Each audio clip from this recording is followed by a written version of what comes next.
I've been waiting on South of Midnight to come out since the very first teaser trailer we got a few years ago. To finally get to sit down and play a game rooted in Southern culture has been a privilege I don't take lightly. With the exception of Fallout 76, not many video games deal with the themes, lore, and history of Southern culture. Now, South of Midnight isn't the stereotypical picture of Appalachia you might think of. Instead, it depicts Southern culture from the frame of reference of African, Caribbean, Creole, and Black Southern culture mixed with Southern Gothic themes. I laugh in the face of the Asmongold's and the other incels who claim this game is DEI or woke because it has a black and female lead. They show their ignorance with this take. The reality is that black people have a massive part of Southern culture. In fact, our Southern culture and their Southern culture isn't just white. It's known for its diversity, and most of our Southern food, music, and history comes from black culture, especially those who were slaves for so long. Despite myself, as a white man, not being represented as the main character of the game, I have never felt more connected to a game I've played. I grew up with these stories, these people, and this history around me in Appalachia.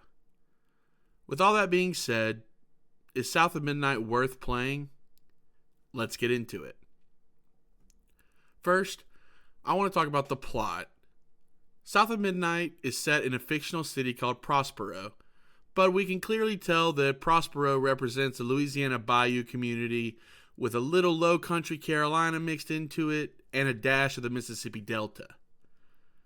A teenager named Hazel Flood is our main character. The game opens with her watching her mother be swept away in their house by a hurricane.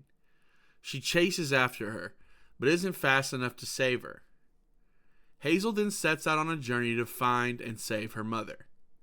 Along the way, she encounters mythical creatures and obstacles created out of a combination of Southern lore and Southern Gothic stories. Woven throughout the tapestry of this game, we find ourselves on a journey with Hazel to not only find her mother, but to learn about the plight of others through the lens of poor Southerners constantly being held back by religion, folklore, and the rich. South of Midnight takes us across many different scenes and unique places to trigger the emotions needed to understand the real journey that Hazel is on. So, the plot is founded with these Southern cultural themes. So what? What's the gameplay like? Well, the gameplay is good enough. I don't think it's anything to write home about, but it sufficiently does the job. What shines during gameplay are the unique tools and magic systems used to fight enemies throughout the game.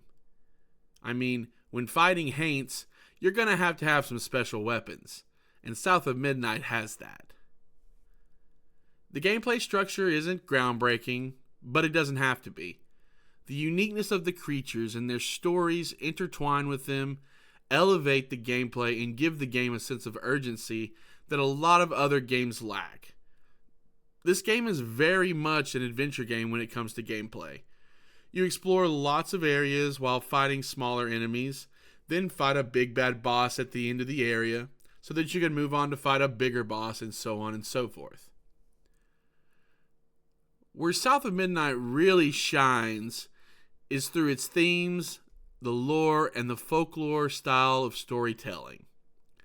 While adapting some of William Faulkner's short stories, we journey into serious themes of love, hate, betrayal, and mercy. It's through these themes that us as Southerners stand to help others. It's who we are, and it's why we believe what we believe.